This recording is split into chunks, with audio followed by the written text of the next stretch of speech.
Einstein. Attendez, les petits filous, je simplifie une formule sur la téléportation. Les petits filous. Oups. Excusez, déformation professionnelle. Je pensais que c'était un de mes élèves de maternelle. Et donc, comment je peux t'aider? Eh bien, depuis la semaine passée, je réfléchis à tout ce que nous avons dit sur le commencement. Les scientifiques parlent d'une grosse explosion qui aurait donné vie à notre univers, mais comment explique-t-il l'origine de la vie? Comment explique-t-il que la matière sans vie ait tout d'un coup donné la vie? Eh bien, pour commencer, il faut comprendre ce qu'est la matière. La matière est une substance physique douée de propriétés physiques et composée d'éléments tous répertoriés dans ce que nous appelons le tableau périodique. Comme l'oxygène, O. Ou encore l'hydrogène H. Ou encore l'hélium He. Ou l'azote N.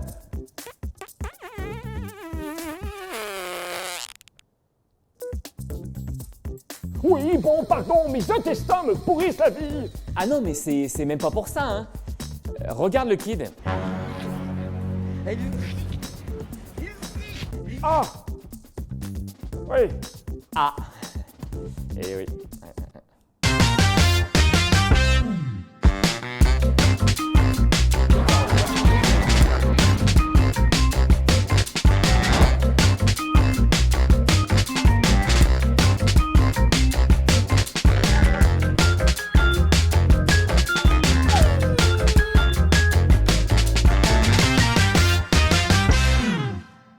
Ce que le professeur Gilbert Einstein tentait de nous expliquer, c'est qu'à la base, la matière n'est pas vivante.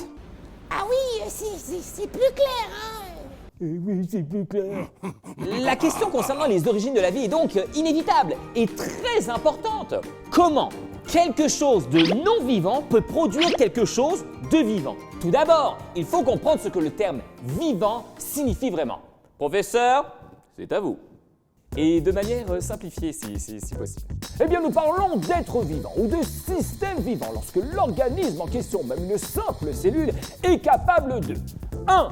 Transformer l'énergie, se nourrir et digérer si vous préférez. 2. Stocker de l'information. Et 3. Se reproduire. Ce qui en soi est déjà pas mal compliqué, hein. Fais de mon mieux. Je sais. Revenons maintenant à notre histoire de Big Bang évoquée la semaine passée. Avec l'idée d'un commencement à notre univers, les scientifiques parlent d'un âge de la Terre d'environ 4,5 milliards d'années. Et je vous épargne les détails du pourquoi du comment ils en sont arrivés à cette conclusion. Bref, partant de ce principe, beaucoup ont avancé l'hypothèse que la vie se serait développée seule durant tout ce temps. Parce que dans le fond, 4,5 milliards d'années, ça fait beaucoup d'années. Beaucoup d'années, beaucoup. Peut-être même assez pour que la vie apparaisse toute seule. Mais de récentes études ont démontré qu'en réalité, la Terre avait passé la majorité de son temps à atteindre une température adéquate au développement de la vie. D'ailleurs, ces études dévoilent que cette température aurait été atteinte il y a 400 millions d'années, soit 11 fois moins que l'âge donné à notre planète. Ah oui, quand même, quand même. Mais l'affaire dans cette histoire, c'est qu'il ne s'agit pas seulement de pression et de température, mais carrément de produire la vie. Et croyez-moi, pour donner vie à vos petits plats vapeur, ces deux paramètres sont d'une importance capitale. Et surtout, pas de pression. Mais qu'est-ce qu'il fait là, lui? Comme nous l'avons vu tantôt, la vie correspond à des critères bien précis.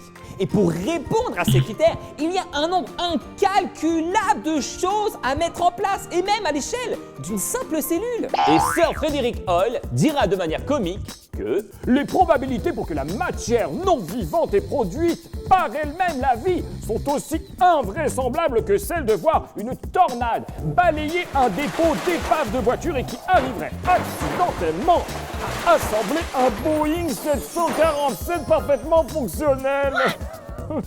Ce à quoi Michel B ajouterait Que cela reviendrait à demander à un aveugle de retrouver un petit grain de sable portant une marque distinctive quelque part dans le désert du Sahara. Alors, je sais que impossible n'est pas dans notre vocabulaire, La Chapelle, mais là, c'est impossible! Aucune chance.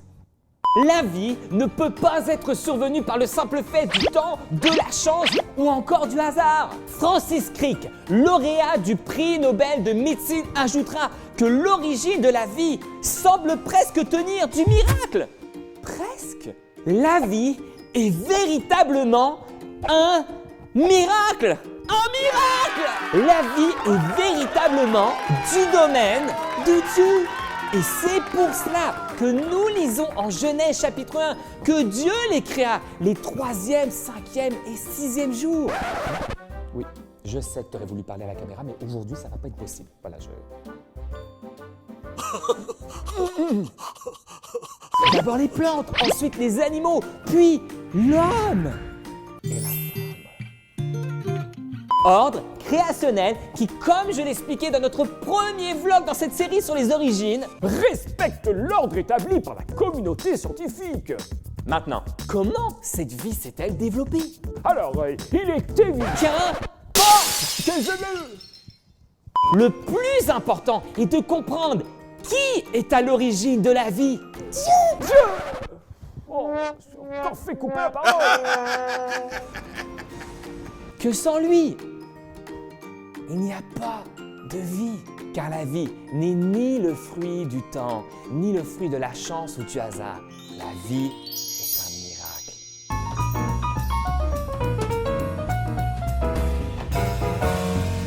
La vie, c'est pas de la magie. Parce que d'aussi loin que je me souvienne. La magie est entrée dans mes flocons et... Je vis. Écoute Olaf, ce que je m'apprête à te dire est plutôt difficile à prendre. Bah tu vois, tu n'es pas comme qui dirait un être vivant normal. Mais de quoi tu parles? Disney, ça te dit quelque chose? Oui, vaguement, pourquoi? Eh bien, une des particularités de Disney, c'est de créer des univers, des personnages imaginaires. Magiques, si tu préfères. Ok. La Reine des Neiges, ça te dit quelque chose? Et tu plaisantes. J'ai joué dans ce film et sans me vanter, j'avais un des rôles principaux. Eh bien, tu vois, c'est un film, justement. Un genre de conte de fées créé de toutes pièces et qui n'existe pas pour vrai. Attention, je suis pas en train de dire que tu n'existes pas pour vrai. Ce que je dis, c'est que c'est pas Elsa qui t'a créé par magie. C'est plutôt quelqu'un qui t'a imaginé, puis dessiné, puis... Quoi? Je savais bien que ça passerait pas, je le savais. Quoi? Écoute, tout ce que tu dois retenir, c'est que la vie n'est pas magique, elle est miraculeuse. Ok. Écoutez, je propose qu'on le laisse.